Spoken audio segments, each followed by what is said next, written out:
Interlúdios 2. Elista. O monastério Jokasha geralmente era um lugar bem silencioso. Abrigado nas florestas das encostas ocidentais dos picos dos Papaguampas, o monastério não era atingido por mais do que chuva na passagem de uma grande tormenta. Chuva intensa, sim, mas nada da terrível violência conhecida na maior parte do mundo. Elista lembrava-se a cada tempestade que passava de quão sortuda era. Alguns fervorosos haviam lutado metade da vida para serem transferidos para Jokasha. Longe da política, das tempestades e de outros incômodos, em Jokasha se podia simplesmente pensar. Normalmente. Você está olhando para esses números? Seus olhos estão desconectados do seu cérebro? Ainda não temos como definir. 3 instâncias não bastam. 2 pontos de dados formam uma coincidência. 3 formam uma sequência. A tempestade eterna viaja a uma velocidade consistente, ao contrário da grande tormenta. Você não tem como afirmar isso. Um dos seus tão valorizados pontos de dados é a da passagem original da tempestade, que aconteceu como um evento incomum. Elista fechou o livro com força e enfiou-o na bolsa. Então deixou bruscamente seu canto de leitura e olhou feio para os 2 fervorosos que discutiam no salão externo, ambos usando os capuzes de um mestre erudito. Eles estavam tão envolvidos na discussão que nem responderam ao seu olhar de raiva, embora tivesse sido bem dado. Ela saiu pisando duro da biblioteca, adentrando um longo corredor com as laterais abertas à natureza. Árvores pacíficas, um riacho silencioso, ar úmido e vinhas musgosas que despontavam e se esticavam para a noite. Bem, sim, uma grande faixa de árvores ali havia sido arrasada pela nova tempestade. Mas isso não era um motivo para todos ficarem perturbados. O resto do mundo que se preocupasse. Ali, no lar principal do devotário da mente, ela devia ser capaz de apenas ler. Ela dispôs suas coisas na mesa de leitura perto de uma janela aberta. A umidade não fazia bem aos livros, mas tempestades fracas vinham de mãos dadas com a fecundidade. Era preciso simplesmente aceitar. Com sorte, aqueles novos fabriais para tirar água do ar poderiam... Estou lhe dizendo, vamos ter que nos mudar. Uma nova voz ecoou pelo corredor. Veja só, a tempestade vai destroçar essa floresta. Em pouco tempo, essa encosta vai estar deserta e a tempestade vai nos atingir com força total. A nova tempestade não tem um fator de vento tão forte, Betã. Ela não vai derrubar as árvores. Você já deu uma olhada nas minhas medições? Eu discordo de suas medições. Mas... Elista esfregou as têmporas. Tinha a cabeça raspada como os outros fervorosos. Seus pais ainda brincavam que ela havia se juntado ao fervor só porque odiava ter trabalho com o cabelo. Tentou usar tapa-ouvidos, mas escutava a discussão mesmo com eles. Então recolheu suas coisas novamente. Talvez o edifício baixo? Pegou a longa escadaria externa, descendo a encosta por um caminho arborizado. Antes de chegar ao monastério pela primeira vez, ela se iludira sobre como seria viver entre eruditos. Sem discussões, sem política. Descobrira que isso não era verdade. Mas em lugar nenhum vive sem política. Mas, de modo geral, as pessoas deixavam-na em paz.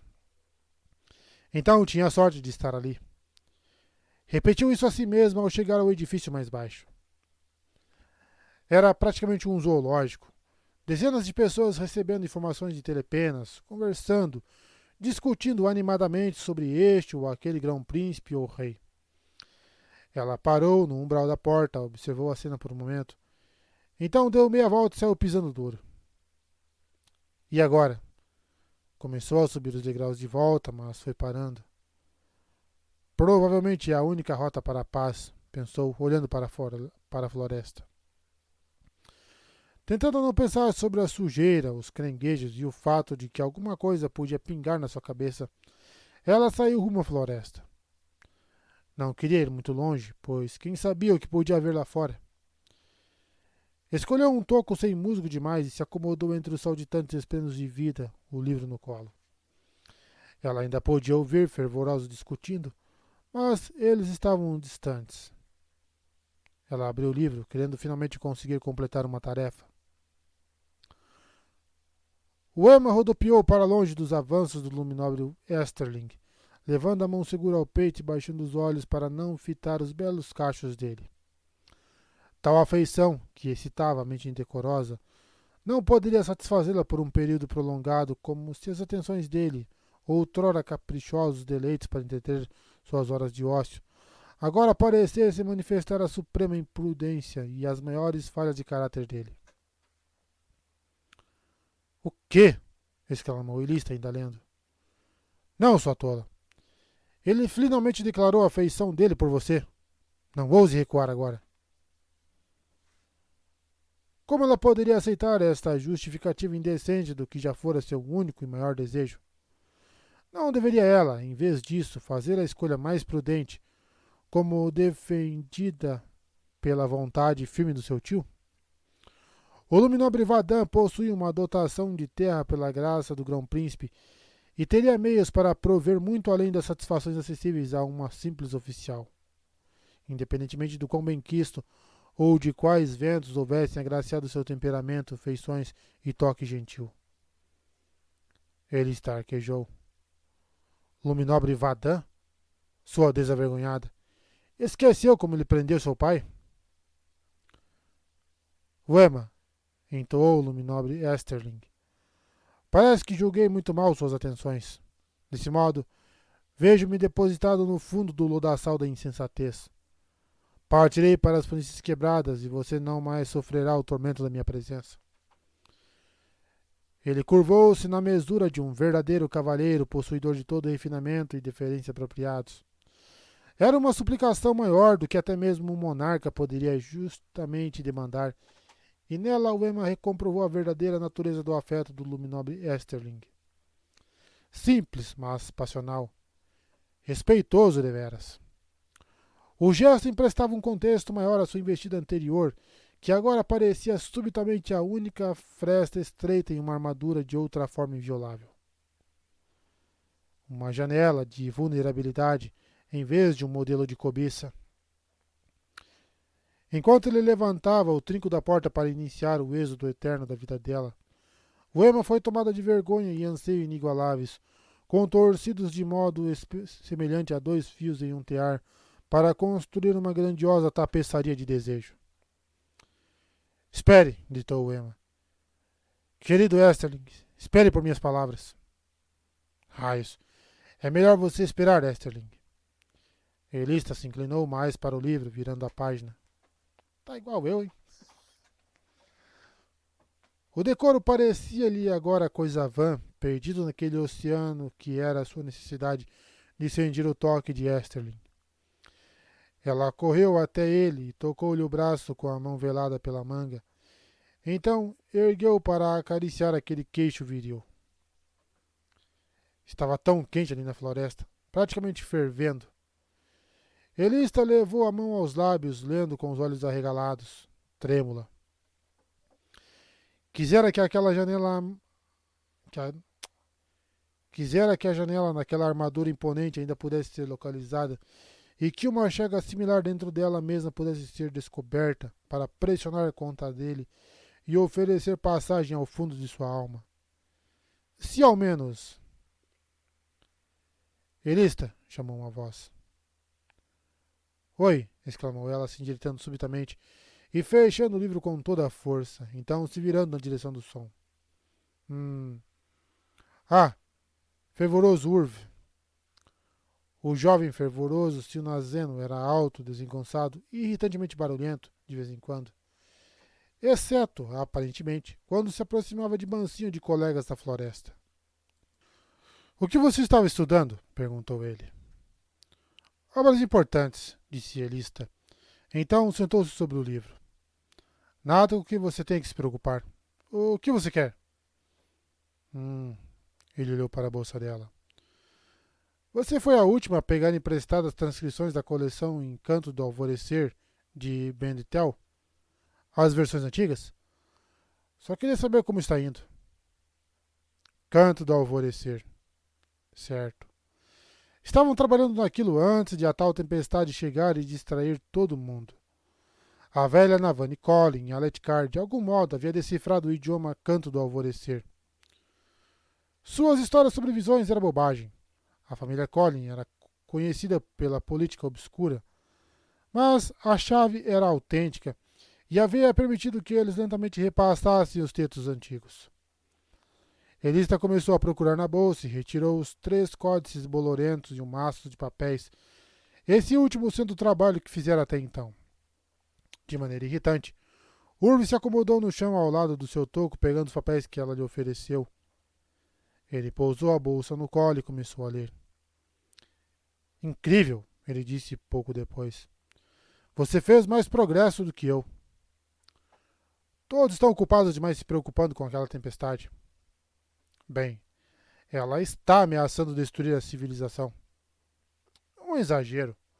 Todos sempre exageram com qualquer rajada de vento. Ele folheou as páginas dela. O que é essa seção? Por que se demorar tanto no local onde cada texto foi encontrado? Fixin concluiu que esses livros Encanto do Alvorecer vieram de um local central e que, portanto, não importa o lugar em que acabaram. Fixin era um lambe-botas, não um erudito, replicou Elista. Veja bem, há uma prova nítida aqui de que o mesmo sistema de escrita já foi usado por toda Rochar. Tenho referências em Macabacan, Sela, Tales, Aletela. Não uma diáspora de textos, mas evidência real de que ele escreveu naturalmente em Canto do Alvorecer. Você supõe que todos falavam a mesma língua? Improvável. Mas, e relíquias e monumentos de Jasna Collin? Não alega que todos falavam a mesma língua, só que escreviam na mesma língua. É tolice imaginar que todo mundo usou a mesma linguagem por centenas de anos e em dezenas de nações. Faz mais sentido que houvesse uma linguagem escrita codificada e a linguagem da erudição, assim como se encontram muitos subtextos escritos em aletiano agora. Ah! E então veio a desolação. Ele assentiu, mostrando-lhe uma página posterior do seu maço de anotações. Essa linguagem estranha e intermediária é de quando as pessoas começaram a usar a escrita do Canto do Alvorecer foneticamente para transcrever seu idioma. Não funcionou tão bem. Ela virou mais 2 páginas. Nesse fragmento, temos uma das aparições mais antigas dos radicais glifos proto-Tailo-Vorin. E aqui temos um dele mostrando uma forma tailena mais intermediária. Nós sempre nos perguntamos o que aconteceu com o Canto do Alvorecer. Como povos podiam ter se esquecido de como ler a própria linguagem? Bem, parece claro agora. Quando isso aconteceu, a linguagem estava moribunda há milênios. Eles não a falavam há gerações. Brilhante, comentou Urve. Ele não era tão ruim assim para um sinalzeno. Andei traduzindo tudo o que podia, mas estou emperrado no fragmento covarde. Se essa sua interpretação estiver correta, pode ser porque Covarde não está verdadeiramente em Canto do Alvorecer, mas em uma transcrição fonética de outra língua antiga. Ele olhou de soslaio, então inclinou a cabeça. Estaria ele olhando para o seu... Ah, não. Estava apenas olhando para o livro sobre o qual ainda estava sentada. O Fardo da Virtude, ele grunhiu. Ótimo livro. Você o leu? Eu gosto de épicos alitianos, disse ele distraidamente, folheando as páginas dela. Mas ela realmente devia ter escolhido Vadan. Sterling era um bajulador e um vagabundo. Sterling é um oficial nobre e correto. Ela estreitou os olhos. E você só está tentando me provocar, fervoroso Urve. Talvez. Ele folheou as páginas dela, estudando um diagrama que fizera de várias gramáticas do Canto do Alvorecer. Eu tenho uma cópia da continuação. Tem uma continuação sobre a irmã dela. A sem graça? Ela é levada à atenção da corte e precisa escolher entre um robusto oficial naval, um banqueiro taileno e o riso do rei. Espera aí, são 3 homens diferentes? As continuações sempre têm que ser maiores, disse ele. Então estendeu a pilha de páginas de volta a ela. Vou te emprestar. Ah, vai, é mesmo? E qual é o custo desse gesto magnânimo, luminobre Urve? Sua ajuda na tradução de uma sessão difícil de Canto do Alvorecer. Uma patrona específica minha me deu um prazo apertado para essa tarefa.